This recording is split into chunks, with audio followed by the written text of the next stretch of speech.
Hola, ¿qué tal? ¿Cómo están?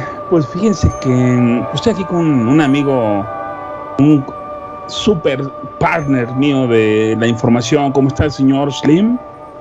Un gusto saludarte, general. Como siempre, pues para mí es un honor y un gusto enorme el poder expresar lo que pensamos, pues ya lo sabe el auditorio, respecto a esta administración del Ocupa de Palacio, como lo llama muy atinadamente un amigo nuestro, ¿no? Saludos para Isaac Tame Istarri, famoso comunicador y doctor en sociología. Fíjate que tú y yo hemos platicado de muchas cosas, ¿no? Eh, pero un tema que nos había quedado en el tintero a ti y a mí era el asunto de la problemática alimentaria y de autosuficiencia en México. Definitivamente vamos partiendo del principio que la inflación pues ya le pegó al campo. A pesar de todo, pues México sigue como el 11º productor de alimentos a nivel mundial. Bajó un lugar desde que llegó López Obrador. Y es el 7º exportador de alimentos. Tenemos algunos primeros lugares en exportaciones, pero llama la atención el gran problema en el que se encuentra pues, el país. Sube la inflación 7.91 en el mes de diciembre y en este mes pega en 0.51 en el tema de alimentos. Ahora, todo esto nos lleva a una reflexión. Cuando López Obrador comenzó a hacer campaña, entre otras muchas promesas, dijo que iba a mejorar la condición de los campesinos y de que íbamos a recuperar la autosuficiencia alimentaria, que íbamos a producir los alimentos que el país consume, lo cual, pues a 4 años y fracción de distancia, pues no es cierto. Y es una vil mentira porque en realidad su programa es un programa socialista para el campo. Y te platico por qué, general. Porque en México, en los sexenios anteriores, pues obtenía muy buenos lugares en producción agroalimentaria, es decir, éramos autosuficientes en muchos rubros. Pero con la llegada de López Obrador, lo que se vio fueron ataques sistemáticos al campo para destruirlo.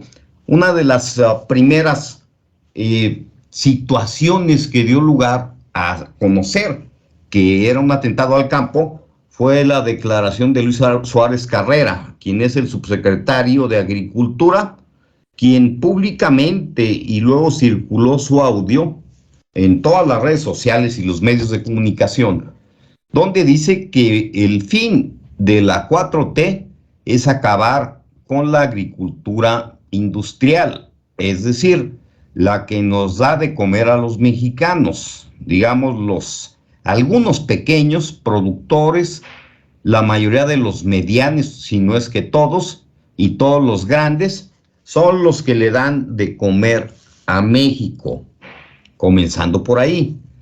Pero a medida que ha pasado el tiempo, en el primer año, López Obrador le reduce el 40% del presupuesto al campo mexicano. Es decir, estamos hablando de cerca de 30,000 millones de pesos y los destina al programa Sembrando Vida. Es decir, con sus tarjetitas del bienestar para comprar votos, y dicho programa lo único que ha generado es deforestación en el país, ya que nadie sabe dónde están los famosos 1,000 millones de arbolitos que se han sembrado con ese programa. Ya ha habido varias auditorías y pues nadie sabe dónde están. El programa Sembrando Vida luego se promociona como un gran programa que genera empleos. No es cierto. Lo que hacen es, bueno, si tienes tus hectáreas, 2, 3 o 4 hectáreas, lo que hacen los campesinos es van y queman sus árboles y luego van a Sembrando Vida, se registran, dicen que tienen un terreno y pues les pagan sus 5,000, 6,000 pesos por mes por no hacer absolutamente nada y no siembran nada, por una parte. Y por la otra, ese dinero se quitó a programas de fomento para producir leche, carne, granos y vegetales que consume la población de México y que se exporta. Y en el contexto, reitero, somos el 12º o 11º, por ahí ya bajamos 1 o 2 lugares, productor de alimentos del mundo, y somos el 7º exportador. Y los Estados Unidos, pues, compran la mayoría de sus productos, aproximadamente 1/3 de sus alimentos, a México. Es decir, estamos favorecidos por la cercanía. Ahora, el gran problema radica en toda la andanada y el fin que tiene López Obrador contra el campo mexicano. Por una parte, solo los quiere para recaudar votos, y te platico por qué, estimado general. En el campo radica la población más pobre de México. Estamos hablando aproximadamente de 5 millones de trabajadores del campo, y estamos hablando también de aproximadamente 20 y tantos millones de mexicanos, donde están los más pobres del país. Entonces es un mercado de votos para López Obrador. ¿Y cómo lo va a lograr? Bueno, pues haciendo que no produzcan alimentos para tenerlos sujetos a una tarjetita del bienestar. Ahora, ¿cómo ha sido este ataque en contra de la producción de alimentos de México? Bueno, en primer lugar, eliminaron 17 programas, entrando el primer año, 17 programas de fomento al campo mexicano. Hablamos de los programas que existían desde tiempos, pues, ¿qué te gusta? Desde Carlos Salinas, Cedillo, Fox, Calderón, Peña Nieto, toda una historia de programas de apoyo para que pudieran competir con nuestros vecinos. Espérame. Hubo un esfuerzo por parte de los presidentes anteriores a López Obrador para que el campo mexicano pues fuera rentable y pudiera competir con nuestros vecinos de Estados Unidos. Y vaya que se comenzó a lograr. Con Peña Nieto hubo diversos programas de fomento de la agricultura y también la promoción de los productos mexicanos en el extranjero. Vamos a hablar, por ejemplo, del aguacate, que fue todo un éxito, su introducción y su venta a Estados Unidos, a tal grado, por ejemplo, pues que hoy somos el principal productor mundial de aguacate, por una parte. Por la otra, estamos bajo las mismas normas sanitarias, compitiendo con el aguacate de todo el mundo.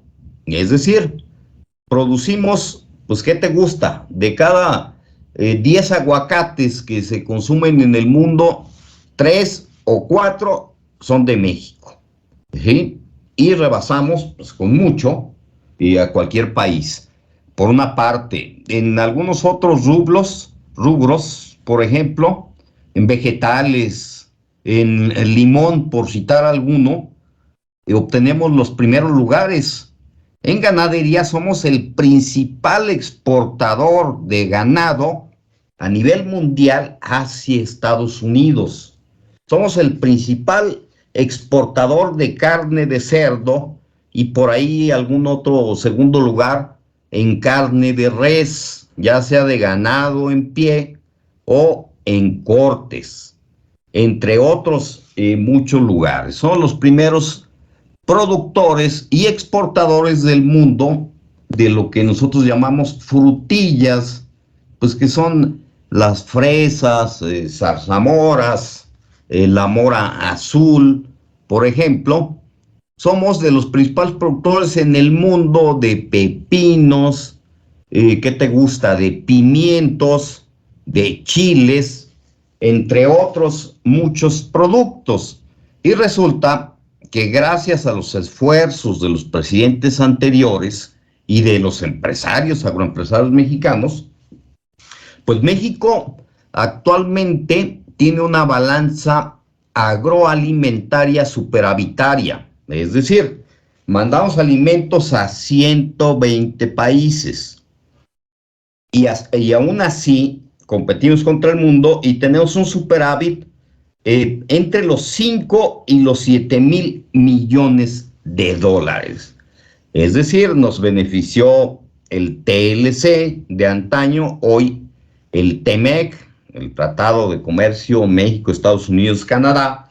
¿Por qué? Porque el empresariado mexicano del campo y los campesinos pues alcanzaron una calidad tremenda. Es decir, hoy no puedes mandar a Estados Unidos un pepino, un limón, una fresa, un aguacate, si no lo cultivas aquí en México y te inspeccionan aquí en México los inspectores del Departamento de Agricultura de Estados Unidos, como el aguacate. Es decir, ningún aguacate sale de México si no pasa por una empacadora donde lo supervisa un inspector de agricultura y de los alimentos de Estados Unidos.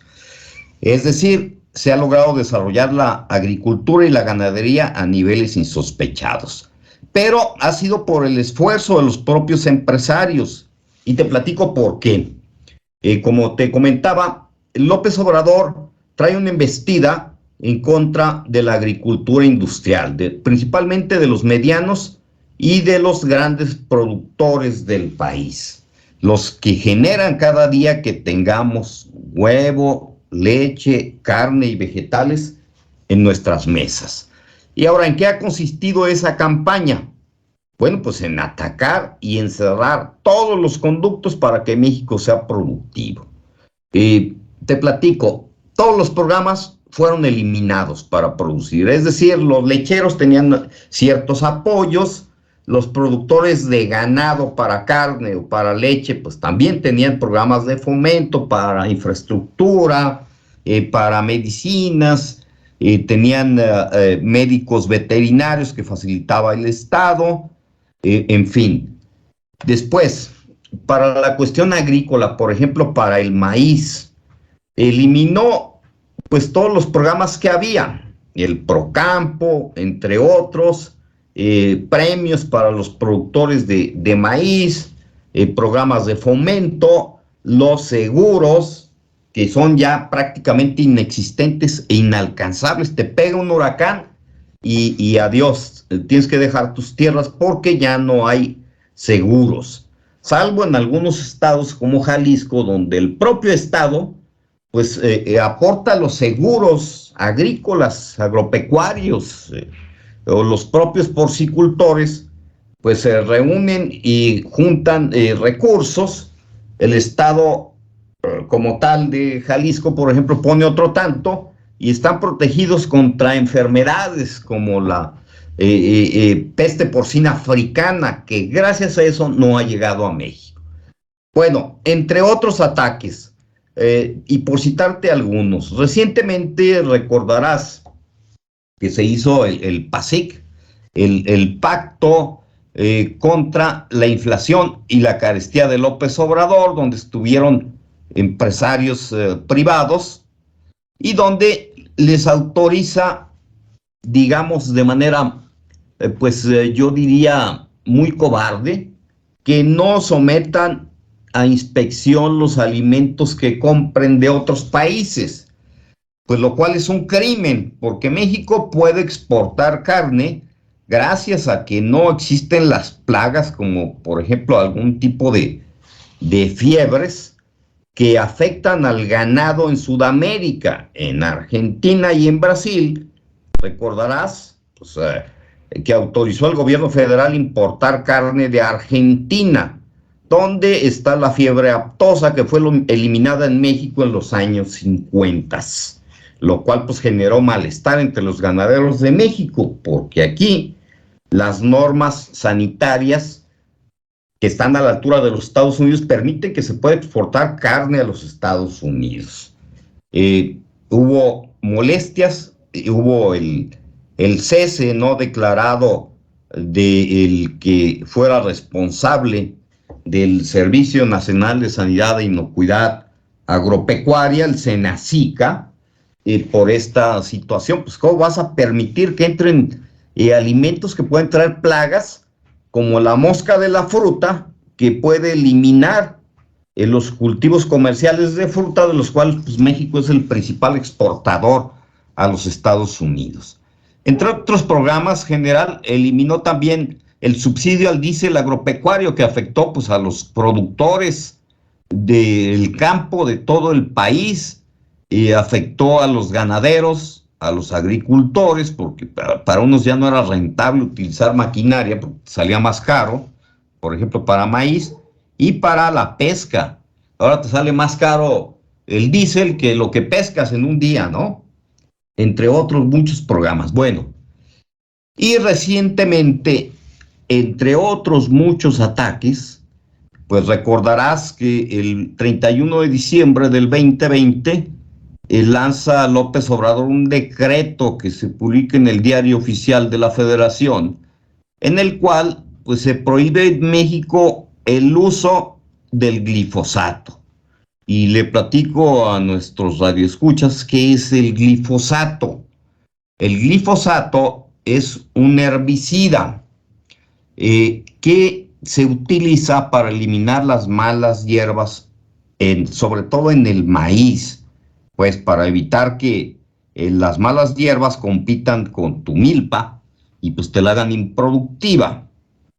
Adujeron que era cancerígeno, etcétera, etcétera, pero pues resulta que en la FAO ya había determinado que no es un producto que genere cáncer, como aducían algunos funcionarios y agrupaciones. ¿Por qué? Pues la FAO lo tiene en su tabla como los no cancerígenos, y que es tan cancerígeno como una taza de café caliente, ¿no? Y bajo estos argumentos, pues un juez federal concedió un amparo y quedó suspendida la prohibición del glifosato. ¿Por qué es importante el glifosato? Bueno, pues se usa prácticamente en todo México, porque de otra manera te costaría 30% más cultivar maíz, es decir, tendrías que pagarle a alguien para que quite a mano o con máquina las malas hierbas pues, de tu cultivo, ¿no? Eso por una parte. Y por la otra, ese mismo decreto prohíbe la importación de maíz peligroso para la salud humana. Un artículo mal redactado porque se supone que entonces se prohibió la compra de maíz amarillo a Estados Unidos, maíz transgénico. Pues prácticamente todo el mundo en el mundo ya siembra maíz transgénico. Ahora, ¿por qué nos perjudica? Porque somos el segundo importador de maíz amarillo del mundo, después de China.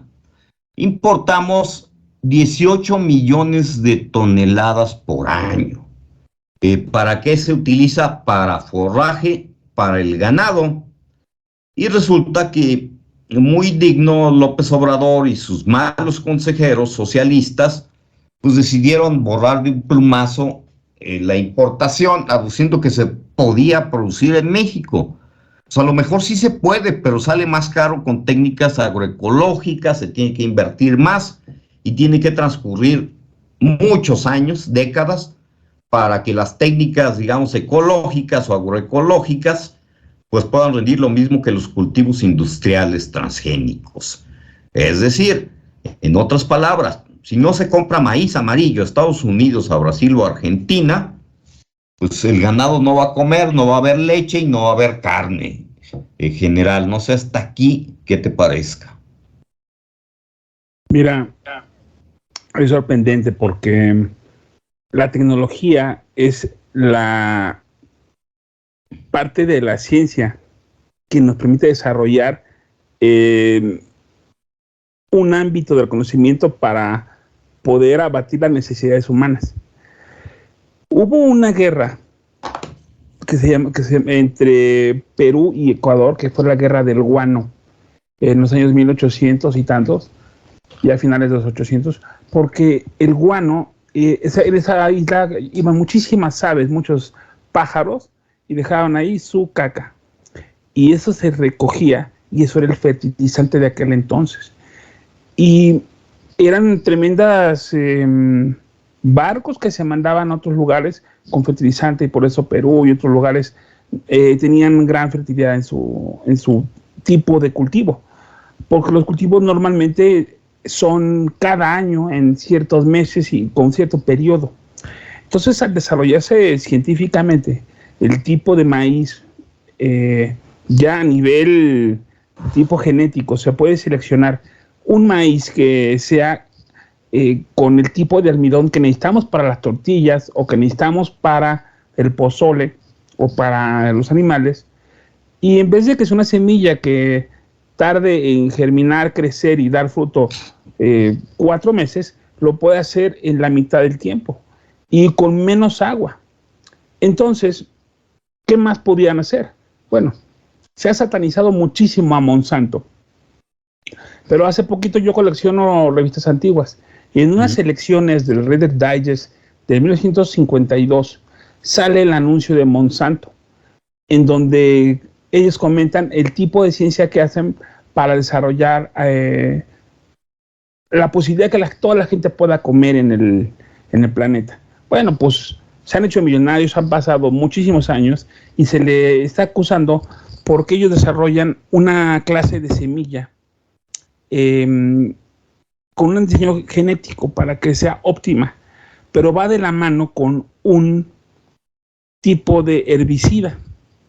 Y este herbicida, pues, no funciona con otros tipos de cultivos. Entonces te obligan a que, bueno, te doy la semilla que necesitas para que se desarrolle increíblemente bien tu producción, pero también vas a comprarme este tipo de herbicida. Entonces pensaban que ese herbicida era de tipo cancerígeno, más aparte de la modificación genética, pues estaban envenenando a los mexicanos. Lo cierto es que 0 muertes por alimentos transgénicos en lo que va del año, pero muchísimos muertos de no haber comido lo suficientemente bien, estar desnutrido, señor Slim. Sí, definitivamente la ciencia ha avanzado mucho, demasiado. A veces la gente no es bien informada por los medios, pero prácticamente todo lo que consumimos en granos pues son transgénicos. El trigo, el arroz, el frijol, muchos vegetales, pues ya no son los mismos que antaño. Ahora, ¿qué está pasando con el tema del maíz, que es el que nos ocupa? Bueno, en México está prohibido, obviamente, pues, sembrar maíz transgénico, porque somos la cuna del maíz. Hay 64 razas, estoy en lo correcto, de maíz, prácticamente para todos los usos de maíz, oriundo de México, que no existe en ningún otro punto del planeta. Mira, hay maíces tan interesantes que hay algunos que se autofertilizan y esas semillas pues las llevan las grandes compañías para, digamos, patentarlas y luego vendérselas a los campesinos, ¿no? Fíjate, hay un detalle ahí en esto. Esta gran variedad de maíces que son locales requieren un cuidado y un nivel de hidratación y de exposición solar más prolongado y son temporales.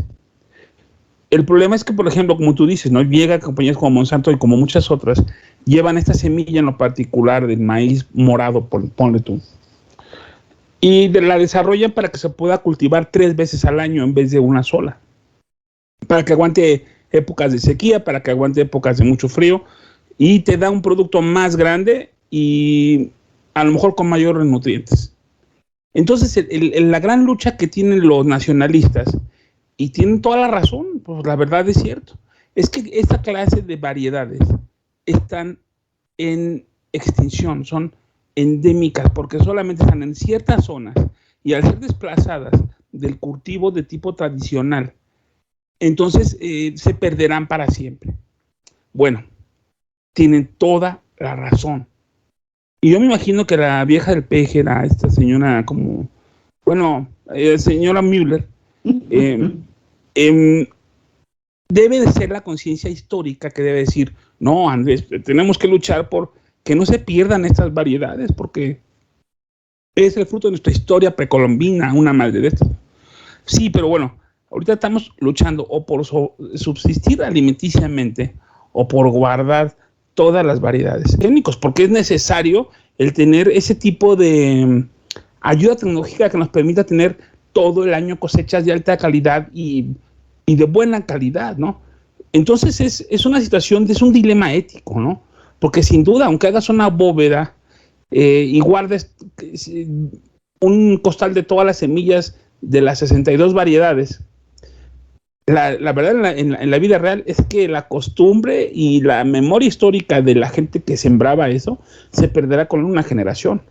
Existe desde los años 50, 60, lo que se llamó la Revolución Verde a nivel mundial, cuando comenzaron las hambrunas en África.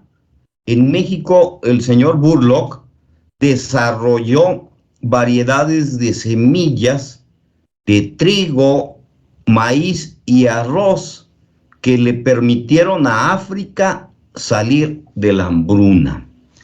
Gracias a eso se fundó el Centro Mexicano del Maíz, en donde están guardadas las 64 razas del maíz de México, conocidas, y unas pues desconocidas por la mayoría.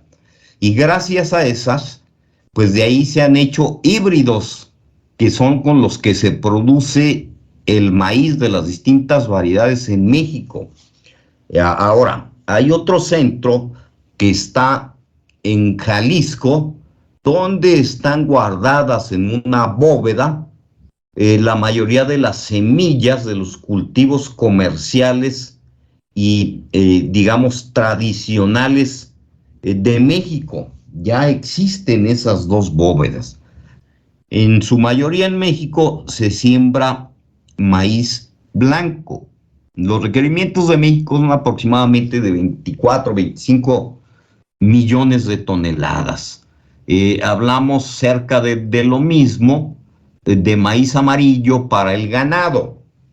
Estamos hablando entonces que solo producimos en México por cuestiones pues más culturales que otra cosa, la mayoría del maíz blanco que se consume en el país, es decir, somos autosuficientes, es uno de los casi únicos productos agropecuarios en los que somos autosuficientes, en el maíz blanco para las tortillas, porque luego López Obrador habla de que ya no vamos a traer maíz venenoso porque daña al ser humano. No, espérame, pues las tortillas se hacen con maíz blanco, no con maíz amarillo. De ahí la confusión de ese decreto, porque no supieron ni qué firmaron, porque no saben del campo, la Secretaría de Economía, por una parte, ni López Obrador.